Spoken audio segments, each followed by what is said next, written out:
Le courage est d'aller à l'idéal pour comprendre le réel sans savoir quelle récompense nous réserve l'univers profond, ni même s'il nous réserve une récompense.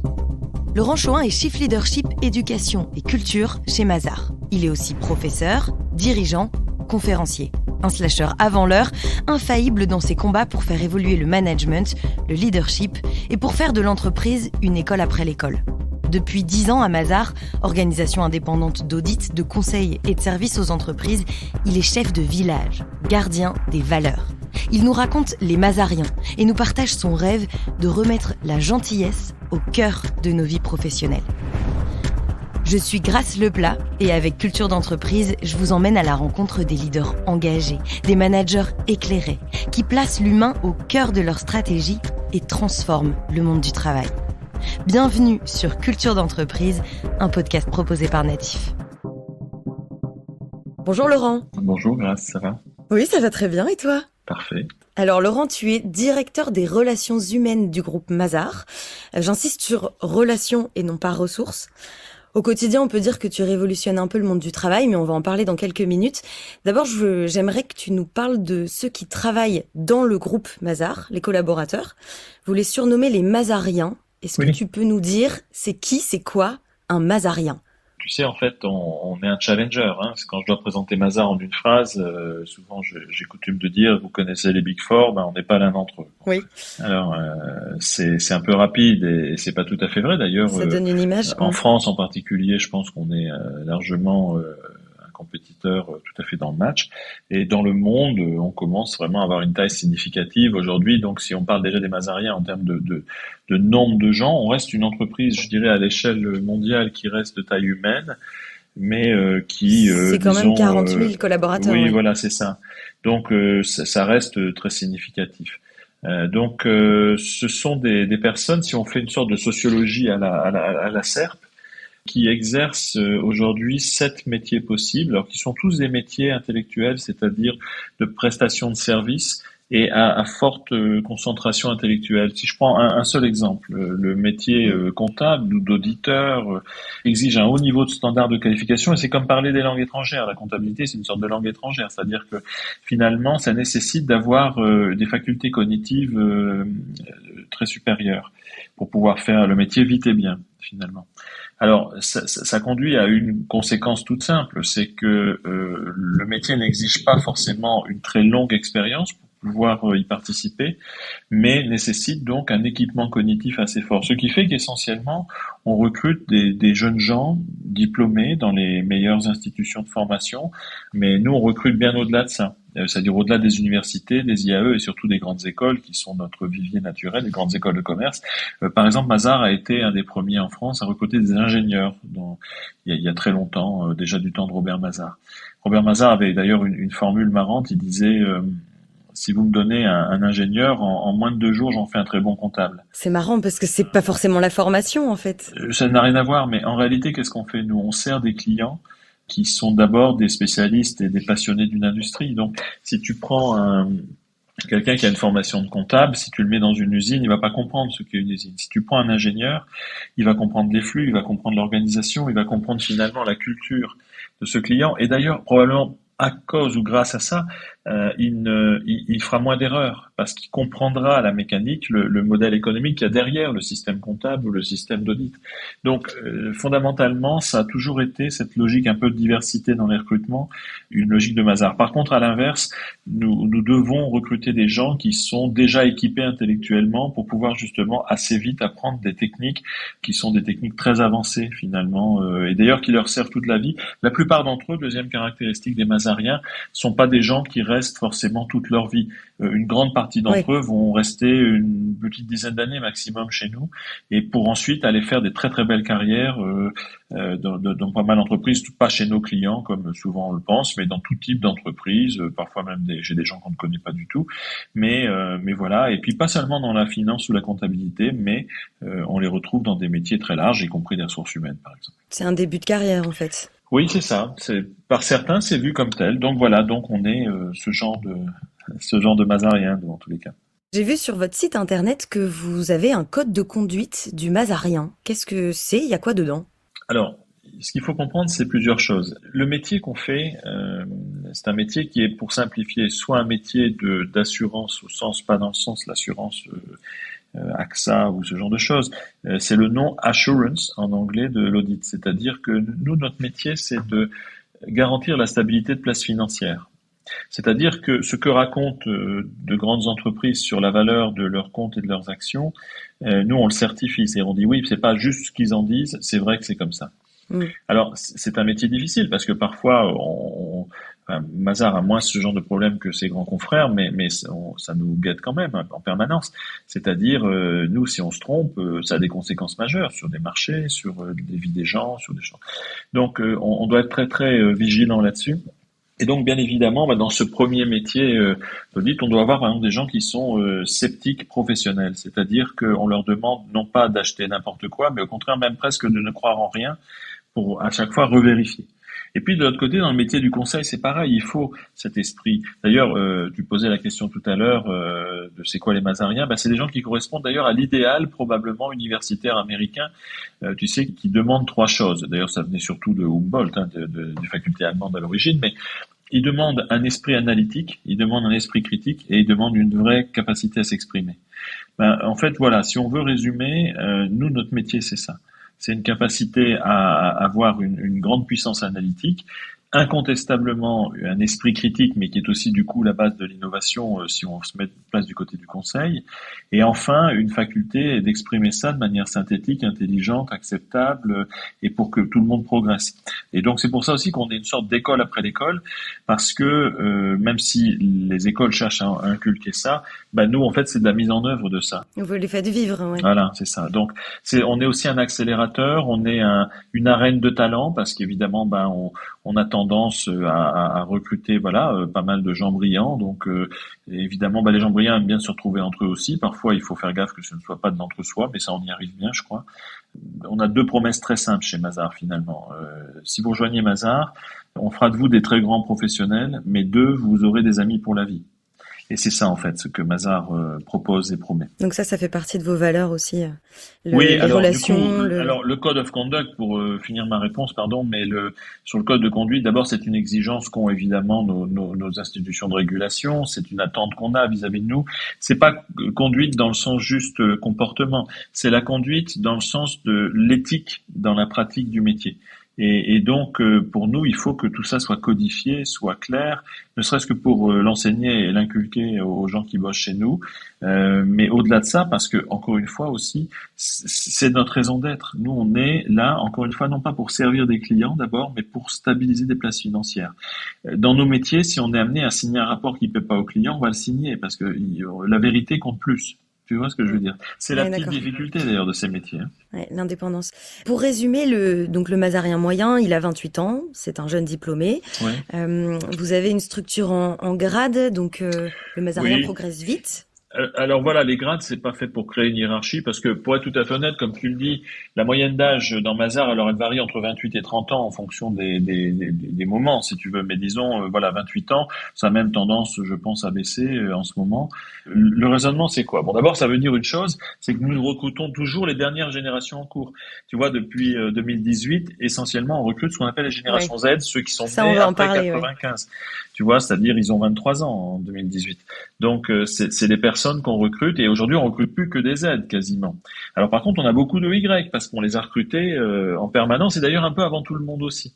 Donc on est un peu, si je prends une image, on est à la proue d'un bateau et on prend tous les embruns, nous, parce que ce que les grosses boîtes qui sont nos clients vont vivre avec ces jeunes générations, c'est souvent 4-5 ans après nous.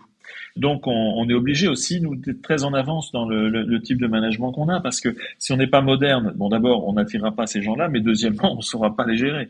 Donc on doit être quand même extrêmement sensible à l'idée d'avoir des formes modernes de management. La deuxième raison, j'insiste là-dessus, c'est que comme ils restent pas chez nous, quand ils vont partir de chez nous, ils vont pas faire la même chose à la concurrence. La plupart d'entre eux vont devenir des managers donc dans n'importe quel type d'industrie, dans tous les secteurs. Et tu vois, si on les expose à un management de mauvaise qualité, ils vont après empoisonner tout le monde avec ça. Ils vont polluer l'ensemble des industries. Donc c'est pour ça qu'on a un devoir, curieusement aussi, de les former au bon management. Et même si c'est pas pour nous demain, ce sera pour le bénéfice de la société plus globalement. Justement, je trouve que c'est atypique, mais en fait ça vient du milieu de l'audit, de pas chercher à garder les talents. Les attirer, oui, mais pas les garder, en Oui, fait. oui, c'est même pour tout à fait être transparent avec toi, un modèle économique. C'est-à-dire que les entreprises de conseil, pas seulement nous, hein, c'est vrai aussi du conseil stratégique, de McKinsey, de BCG, de Mercer ou d'autres. En fait, on est fondé sur justement le fait de faire travailler pas mal de jeunes gens, et c'est une responsabilité sociale d'ailleurs d'intégrer et de permettre à des jeunes diplômés en très grand volume de trouver leur premier job et de continuer à les développer, etc. Mais disons, pour simplifier, nous, l'idée, la rétention n'est pas le sujet. Même si on peut avoir des questions de rétention, tu vois, parce que ces notions de grade, en fait, c'est très plat. Si la moyenne d'âge, c'est 28 ans, par définition, un vieux, il a 29. Et tu vois, les senior managers, les personnes qui sont presque dans les derniers rangs possibles de notre hiérarchie de postes et de grades, ils sont de la même génération que ceux qui rentrent, quasiment. Tu vois, donc, il n'y a pas cet écart, il n'y a pas de formalisme chez nous, il n'y a pas ce côté hiérarchique très pesant, pas du tout. Alors en plus, nous, chez Mazars, on le joue encore moins que la profession. Donc, en conséquence, la manière de fonctionner des gens, c'est très ouvert. Par contre, pourquoi on met des grades? Parce que ça nous permet tous les 6 mois, quasiment, de faire progresser des gens. Donc, quand des gens qui sont des gens comme ça, qui attendent beaucoup de progression et très vite, te disent, OK, c'est quoi l'étape d'après? Faut pas prendre 3 ans, 4 ans, 5 ans pour leur faire franchir l'étape. Faut que ça aille très vite. Donc, en fait, nous, c'est un jeu on appelle ça un tournoi de promotion permanent. C'est-à-dire qu'on continue d'être dans une évolution très rapide. Donc voilà, donc c'est pour ça on a 5 grades qu'on détaille en 11 sous-grades, mais c'est ça quoi l'idée. Et effectivement, ils restent pas la plupart d'entre eux, tu as raison. D'accord, bon bah pour revenir à toi, tu es le DRH, donc le directeur des relations humaines du groupe Mazars. En gros, on le disait tout à l'heure, le groupe Mazars, c'est 40 000 collaborateurs dans 91 pays. On va parler juste après de ta vision du métier de DRH, mais d'abord, la culture d'entreprise de Mazars, est-ce qu'elle est unique ou est-ce que chaque pays a sa propre culture? Les deux, mon général. Pourquoi? Mais parce que ce qu'il faut comprendre, c'est que une culture forte, c'est pas une culture statique. C'est une culture, au contraire, intégrative et qui d'ailleurs se renouvelle sans à-coup. C'est-à-dire qu'elle progresse sans que ce soit un drame. Une culture faible, c'est une culture qui souvent se croit forte et du coup a beaucoup de mal à évoluer. Alors, si je te prends un exemple chez Mazars, ça veut dire quoi? En 2015, par exemple, nous avons intégré un cabinet allemand. En Allemagne, on était 350 à l'époque, à peu près, un peu moins. C'était un pays à très forte économie où on n'était pas exceptionnellement présent. Et donc, on a dit, mais on peut pas rester avec une Allemagne qui est pas à la hauteur de ce qu'est Mazars. Alors, on s'est rapproché d'une société qui s'appelait à l'époque Röver Brunner Sussat, qui elle-même était le fruit de fusion. Tu vois, rien que les 3 noms montraient que. Oui. Et nous, par contre, on est dépatrimonialisé chez Mazars. Ça, c'est un élément très important. Ça veut dire que on ne croit pas dans le patrimoine, on croit que dans le talent des gens. Donc, on ne paye que ça. Donc, on ne paye pas le capital, on ne paye pas le... Alors, ça a une conséquence importante, c'est que, du coup, on ne peut pas racheter des entreprises. D'ailleurs, on le fait jamais comme tel. Nous, ce qu'on propose, c'est plutôt ce qu'on appellerait techniquement une offre publique d'échange, OPE plutôt qu'OPA. C'est-à-dire qu'on va aller trouver des gens qui eux-mêmes peuvent avoir le problème, tu vois, nos amis allemands, ils avaient le problème de devenir plus internationaux, d'avoir plus d'exposition, ils pouvaient pas rester statiques dans leur histoire. Donc, eux, ils avaient besoin de s'internationaliser et nous, on avait besoin d'être plus forts en Allemagne. Alors, qu'est-ce qu'on a fait? On a discuté, on a dit, écoutez, voilà, on vous propose d'échanger vos actions locales contre des actions d'un groupe mondial. Mais donc, on est égaux. C'est un partnership d'égalité. Alors, du coup, ça veut dire quoi? Par exemple, en Allemagne, ils étaient beaucoup plus nombreux que nous. Ils étaient 3 fois plus nombreux que nous, même 4 ou 5 fois même. Et à l'inverse, ils entraient dans un groupe qui était beaucoup plus gros qu'eux. Alors, localement, théoriquement, ils étaient très dominants, puisque d'un seul coup, tu vois, tu avais, 1500 personnes qui rejoignaient un groupe où il y en avait que 350. Mais à l'inverse, ils entraient dans un groupe de 30 000. Alors, fondamentalement, qu'est-ce qu'on peut faire? Soit on peut commencer à se battre sur la culture, soit on va se dire, non, écoutez, vous avez une culture forte, on a une culture forte, on va en créer une 3e qui deviendra notre culture. Et pour être tout à fait honnête, nos amis allemands, par exemple, ont eu une forte incidence sur l'évolution de la culture globale de Mazars. Une culture, ça doit être quelque chose de très mobile, ça doit pas être quelque chose de statique. Donc, faut faire attention. Moi, je pense que la force d'une culture, c'est sa résilience. Ce n'est pas son côté inscrit dans le marbre. Tu vois, ça, j'y crois pas un instant. D'accord. Ces cultures, aussi différentes ou évolutives soient-elles, elles ont toujours comme socle commun les valeurs dont tu nous parlais au début de cet épisode. Toi, tu es un peu le gardien de ces valeurs. Tu te décris comme un chef de village. Est-ce que tu peux nous expliquer pourquoi? Mais pour deux raisons. D'abord, j'ai rejoint Mazars il y a 12 ans, donc effectivement comme Chief HR Officer, puis je me suis ensuite occupé des communications, etc. Bon, là j'arrive dans la dernière phase de ma vie exécutive. Et on a décidé chez Mazars de distinguer deux notions. D'une certaine façon, la notion de ressources humaines, et là en particulier on parle du staff, on parle des équipes, et puis de l'autre côté, la notion de relations humaines, c'est-à-dire finalement ce qui crée la culture du partnership. Et moi aujourd'hui, je me concentre beaucoup là-dessus, sur ce que j'ai déjà fait 2 fois, c'est-à-dire les systèmes de succession de leaders chez Mazars. Tu vois, en 12 ans, on a changé 3 fois de CEO quand même, hein, donc mais c'est la logique de Mazars, c'est des grandes stabilités là-dessus. Donc les équipes de direction, faut les préparer, et là on parle plutôt de 70-80 personnes et du partnership, c'est-à-dire 1200 personnes mondialement. Donc moi je me focalise beaucoup là-dessus parce que c'est là que culturellement il se passe des choses. Quand des gens viennent et restent 3-4 ans, ils vont pas beaucoup changer la culture. Par contre, des gens qui font toute leur vie chez Mazars, c'est-à-dire l'infime partie que constituent les partenaires, mais qui est essentielle à la gouvernance de Mazars, alors là, par contre, on touche le cœur de la culture, si tu veux. Alors, pourquoi je dis chef de village? C'est aussi un peu pour faire rire par rapport au Club Med, évidemment, on s'en doute bien, enfin du moins le Club Med de l'époque. Mais en réalité, je suis un agent d'ambiance. C'est-à-dire que moi, mon métier, c'est de faire que ce partnership reste très uni, parce qu'on est un groupe qui est à la fois très intégré, on est les seuls intégrés dans le métier. C'est-à-dire on mutualise tous les résultats et on redistribue ça de manière équitable entre les partenaires mondialement. C'était un modèle qui appartenait à celui d'Andersen à l'époque ou McKinsey aujourd'hui, tu vois, mais dans le reste de la profession, c'est pas organisé comme ça. Alors, nous, on a choisi d'être un partnership d'individus, pas d'entreprise. Et donc, ça veut dire que nous, notre force, c'est de garantir cette unité, cette fraternité aussi entre et cette sororité d'ailleurs, je devrais dire, entre les partenaires. C'est-à-dire que on est ce que j'ai coutume d'appeler un partnership by friendship, un partnership d'amitié. Et ça se cultive considérablement parce qu'on a peu d'occasions de se voir. Donc, il faut que quand on se voit, à chaque fois, ce lien soit renforcé et que même quand on se voit pas, on puisse garder ce lien, même à distance. Tu vois? Donc moi, mon job, il est là. C'est sur leadership, éducation et culture. Leadership, éducation et culture. D'accord. Donc en gros, l'entreprise, c'est une école et le DRH, c'est un coach. Alors, on pourrait dire ça. Moi, à un moment, effectivement, j'ai poussé cette idée-là comme ça. C'est effectivement. Mais d'ailleurs, je pense qu'à terme, il y aura des fusions, tu verras, entre des entreprises qu'on appelle les PSF, Professional Service Firms. C'est le nom générique qu'on donne à nos types d'entreprises. Et puis les grandes écoles. C'est un projet qui a été envisagé. Nous-mêmes, on est très très proche de certaines grandes écoles, le SCP pour en citer une par exemple, mais c'est vrai mondialement d'ailleurs. Hein, c'est pas seulement vrai à cet endroit-là. Et donc, ce qui est important, c'est cette capacité à être effectivement une école permanente. C'est-à-dire que si on vient chez Mazars, c'est pour continuer à apprendre. Et après, effectivement, du coup, moi, mon rôle, c'est pas mon rôle qui est celui d'être un coach. C'est, je pense, l'avenir du management. C'est-à-dire l'ensemble du management d'une entreprise comme la nôtre, ça doit être de passer d'un management qui a été très efficace pendant 60 ans d'ailleurs, qu'on pourrait appeler un management transactionnel, à un management relationnel. Et on appelle ça en général, effectivement, alors chez L'Oréal par exemple, ils appellent ça le leader enabler, celui qui permet.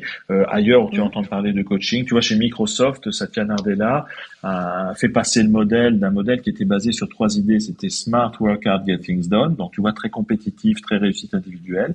Un modèle qu'il appelle Model Coach Care. C'est-à-dire, model, c'est l'idée qu'il faut que tu représentes ce que tu vends comme idée. De coach, tu vois, ils utilisent le mot carrément, et care, prendre soin des gens, y compris ceux qui sont un peu les laissés pour compte du système. Donc, c'est un élément important d'évolution. C'est pas seulement Mazars, c'est le management moderne, tu vois. Donc, moi, le premier, bien sûr, mais fondamentalement, c'est plutôt le développement d'une culture globale de coaching qu'on essaie de mettre en place. Est-ce que tu peux développer, du coup, cette histoire d'amitié professionnelle? Qu'est-ce que ça représente vraiment? Alors, l'amitié professionnelle, c'est pas du tout ce qu'on pourrait penser. Alors, surtout après la Covid, etc., on a tendance à penser que c'est la notion de socialisation, d'aller boire des coups ensemble, d'être présent ensemble, etc. Pas du tout. L'idée de l'amitié professionnelle, c'est quelque chose qui a été développé d'ailleurs par l'armée. Alors, je suis pas du tout un mili d'origine ni quoi que ce soit, mais il y a un truc intéressant à lire, c'est le manuel de formation des officiers de l'armée de terre. qui explique pourquoi des gens... L'armée de terre, faut comprendre, c'est celle qui va au contact, hein, c'est un contact homme contre homme, en fait, hein, humain contre humain. Là, quand tu es dans cette situation, beaucoup de choses te poussent à fuir, à te sauver, à ne pas rester au combat, affronter. Donc, comment tu fais que les gens reculent pas? Tu vois, c'est intéressant. Si on pense Ukraine, Russie, en ce moment, on a pas mal d'exemples de cette c'est dans l'actualité, de courage individuel. Bon. En fait, tout ça ne se crée pas sous la mitraille, contrairement à ce qu'on peut penser. C'est dans le calme de la vie de garnison, comme ils le disent eux-mêmes, que tu vas créer ça. Donc, ça pose la question, et les militaires la posent, cette question qui est qu'est-ce que c'est que l'amitié professionnelle? Parce qu'eux, ils parlent d'une idée qui est celui du commandement d'amitié, c'est-à-dire l'obéissance d'amitié. C'est-à-dire que je n'obéis pas parce que je réponds à une cause ou à un ordre ou quoi que ce soit, mais parce que je choisis moi-même d'obéir à un ami. Mais qu'est-ce que ça veut dire un ami? On voit bien que c'est compliqué, quoi, dans une notion de disciplinaire ou quoi que ce soit. Alors, pas du tout. Eux, ils disent, et mon ami professionnel, celui qui m'aide dans mon développement. C'est-à-dire celui qui va m'aider dans ma progression de carrière, dans ma progression professionnelle. Et du coup, tu vois, c'est une définition très particulière, mais je crois beaucoup dans ça. Chez Mazars, tu vois, par exemple, quand on a un système de revue régulière de nos partenaires et du développement de nos partenaires. Et donc, ce qu'on pourrait appeler une auto-évaluation suivie d'un coaching par les pairs. Hein, c'est-à-dire, voilà, on a auto-évaluation et revue par un pair. Eh bien, il y a 5 exercices dans l'auto-évaluation. Le 3e consiste à leur demander de dire bravo, merci ou tiens, toi, il faut te remarquer à leur père, à d'autres partenaires. Tu vois, c'est pas forcément facile. C'est pas facile. Merci, ça peut être de dire tu m'as aidé à faire un truc et je voulais te le remercier et là formellement j'en ai l'occasion donc je le fais. Bravo, c'est écoute, tu m'as pas spécialement aidé, mais moi j'ai noté ce que tu as fait, je trouve ça génial et je veux te dire bravo parce que je trouve ça formidable. Et tu devrais te noter, c'est écoute, moi je trouve que tu es quelqu'un qui a tellement de potentiel que moi j'ai envie de te signaler pour dire surtout ratez pas cette personne qui est géniale et qui devrait progresser et qui va nous aider. Donc tu vois en fait l'exercice plutôt que de se centrer sur toi, c'était de dire finalement tire un coup de chapeau à quelqu'un. Donc tu génères cette idée qui est un fondement et un terreau d'amitié professionnelle sincère. Et Mazars, c'est ça. Et puis après, c'est des amis pour la vie, c'est-à-dire que même quand tu quittes Mazars, ça te servira dans ta vie professionnelle, tu garderas cet écosystème, et voilà, c'est ça qu'on essaie de faire. D'accord, merci pour toutes ces explications. Franchement, c'est très intéressant. Ça paraît tellement évident en fait de recréer du lien et de dire les choses tout simplement. Mais il n'y a rien de génial dans ce que je te raconte, hein. C'est juste le faire qui est intéressant. Mais c'est ça en fait. C'est bien de l'entendre et de le faire. Moi, je suis pas du tout créatif dans les idées. Hein. Je suis un créatif dans la mise en œuvre, donc ça n'a rien à voir. Justement, en parlant de mise en œuvre, Laurent, le monde du travail change. On parlait au début de ce podcast, la génération Z arrive avec des envies complètement autres. Aujourd'hui, elle cherche plutôt des expériences plus qu'un travail stable et qu'un CDI pour toute la vie. Oui. Toi, d'ailleurs, dans ton travail au quotidien, tu es DRH du groupe, mais tu es aussi prof. Alors, est-ce que tu l'es encore aujourd'hui? Enfin, en tout cas, tu interviens beaucoup sur les sujets des relations humaines. Oui.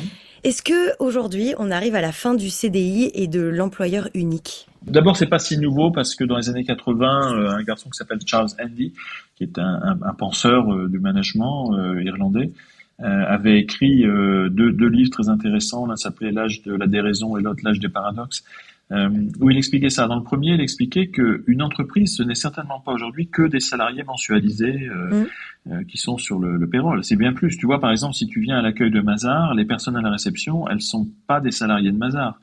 Elles sont les salariés d'une boîte qui sous-traite notre accueil, etc. Sauf qu'elles sont là depuis 10 ans, qu'elles connaissent tout le monde, beaucoup plus que moi. Et finalement, elles sont dans l'écosystème Mazars. Alors, tu vois, par exemple, s'il y a une fête où on célèbre le départ de quelqu'un ou l'arrivée de quelqu'un d'autre, est-ce qu'on va penser à les inviter? Sans doute pas, parce que tiens, d'un seul coup, on prend la liste des gens qui ne sont que les salariés mensualisés. Ça n'a pas de sens. On sait très bien qu'une boîte, c'est pas ça aujourd'hui. Nous, Mazars, une grande partie de nos équipes, elles sont chez les clients. Et souvent, elles développent, tu vois, quand tu vas fumer une cigarette ou que tu vas à la cantine le midi, tu t'assois pas qu'avec les Mazariens, tu restes pas entre toi. Et donc, en réalité, il y a une porosité des écosystèmes extraordinaire. Et même l'entreprise est un écosystème aujourd'hui. Ce n'est pas juste des salariés à temps plein, voilà. Et donc, le raisonnement de Charles Andy, il appelait ça la Shamrock Organization, c'est-à-dire en trèfle à 4 feuilles. Hein. Shamrock, c'est ça que ça veut dire, en fait, le symbole de l'Irlande. Et parce qu'il avait montré qu'il y avait 4 dimensions possibles, au moins, tu vois, entre les sous-traitants, les contracteurs indépendants, tu vois, le personnel intérimaire, etc. Enfin, il y avait 50 façons de voir, les consultants. Et donc, il disait, voilà, une entreprise, c'est ça, c'est un écosystème, c'est un trèfle à quatre feuilles, c'est pas juste un pistil. Et puis, à un moment, le livre suivant, il se dit, bah oui, mais si les entreprises sont organisées comme ça, du coup, en face, les salariés, ils pourraient avoir plusieurs identités, et pourquoi pas en même temps d'ailleurs. C'est-à-dire d'être à la fois un salarié fixe, mais d'à côté aussi peut-être avoir un autre type de job. Donc en fait, il a expliqué qu'on avait dans une vie un portefeuille d'activités, non pas une activité. Enfin, c'est comme ça qu'il faudrait bien vivre. Une bonne vie, ce serait ça. Et l'idée, c'est que déjà, il ouvrait beaucoup la porte à ça. Moi-même, entre 90 et 2005, j'ai eu entre 2 et 4 métiers, entre 2 et 4 employeurs. Alors tu sais, par exemple, quand on est en train de dire on est passé dans une société d'employés plutôt qu'une société d'employeurs, c'est-à-dire que on est tombé à des bas niveaux de chômage, il y a une sorte de plein emploi qui est en train de dans les pays occidentaux de se redévelopper. En fait, ça veut dire ça aussi, ça veut dire que peut-être, moi je pense la vraie bonne formule, c'est qu'on est plutôt passé à une société de multi-employeurs. Oui. Et donc chez Mazars, il y a 2 ans, par exemple, la DRH de Mazars France, Mathilde Decauze, qui est tellement entreprenante, c'est formidable tout ce qu'elle fait. Bien Mathilde a enlevé des contrats de travail en France pour toutes personnes qui rentrent chez Mazars maintenant. Il n'y a plus la clause d'exclusivité. C'est-à-dire, on leur dit, vous pouvez avoir une autre activité.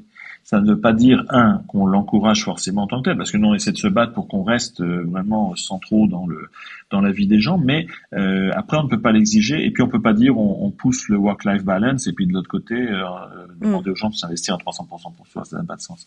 Donc, en fait, nous, ce qu'on essaie de faire, c'est de se dire, ce n'est pas par exigence d'un contrat de travail que les gens doivent s'engager, c'est parce qu'on va mettre en place des conditions qui vont faire qu'ils auront envie de s'engager. Si on réussit pas à faire ça, ça marchera pas. Donc, fondamentalement, d'abord, on va vers ce monde-là, on y est maintenant, ça y est. Deuxième point, les structures sont pas encore tout à fait adaptées à ça, mais la réalité, c'est que beaucoup de gens le font. Tu vois, tes podcasts, être influenceur, il y a 50 nouveaux métiers possibles qui viennent s'ajouter et que tu peux faire en parallèle d'une vie professionnelle. Tu vois, c'est donc combien de Mazariens sont aussi DJ le soir ou photographes à la Fashion Week, il se trouve qu'il y en a.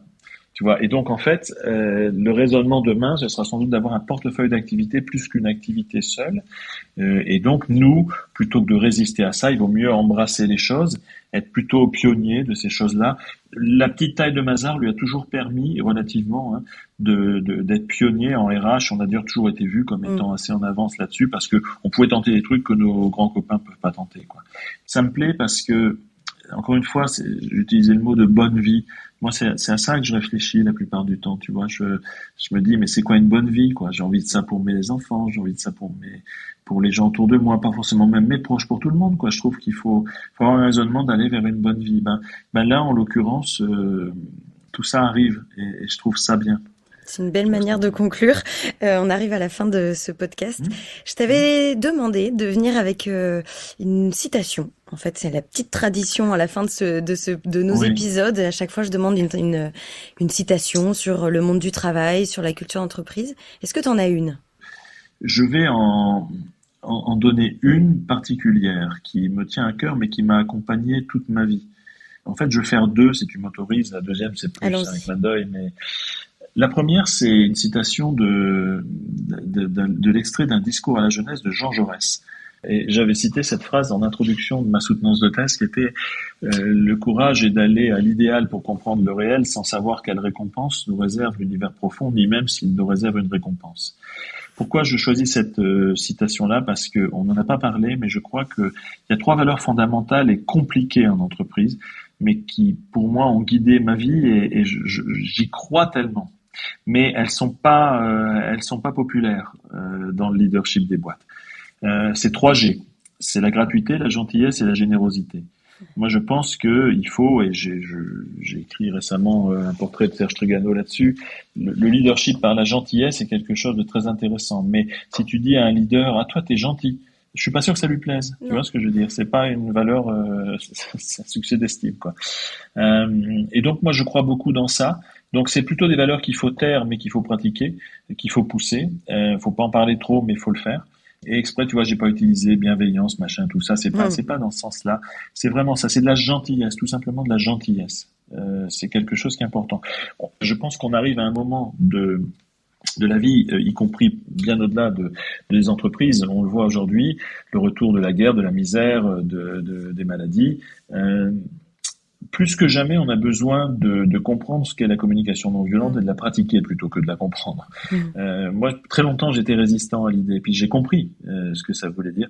Moi, je crois que plus que jamais aujourd'hui, il faut aller revoir Marshall Rosenberg ou dans la version française des Thomas d'Ansembourg, des gens comme ça, il est important qu'on se forme à ça parce que tout aujourd'hui nous pousse à la violence plutôt dans la société. Donc il faut qu'on fasse l'effort nous-mêmes de s'éduquer à la non-violence. Je sais pas si c'est clair ce que je dis. Ah aussi, c'est très clair. C'est pas namasté, hein. C'est pas ça du tout. La non-violence, c'est la capacité dans une situation qui se dégrade de sortir de ça. Et du coup, ma deuxième citation, je la gardais, c'est la devise des Kennedy. Alors, bien sûr, c'est une fausse devise. La fameuse... faut pas se laisser abattre. Oui. Voilà. Faut pas se laisser... Bon, ne nous laissons pas abattre.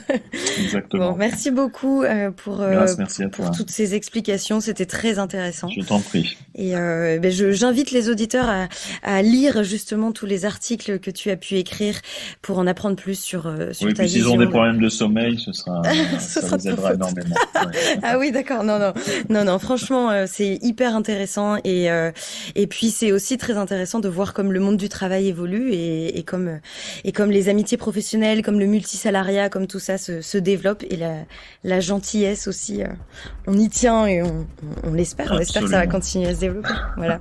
Merci beaucoup, Laurent. Merci à toi, Grace. À bientôt. À bientôt. Et merci à vous de nous avoir accompagnés tout au long de ce podcast. N'hésitez pas à le noter et à le partager autour de vous. Je suis Grace Leplat et chez Natif, nous aidons les organisations à renforcer leur culture d'entreprise par l'audio.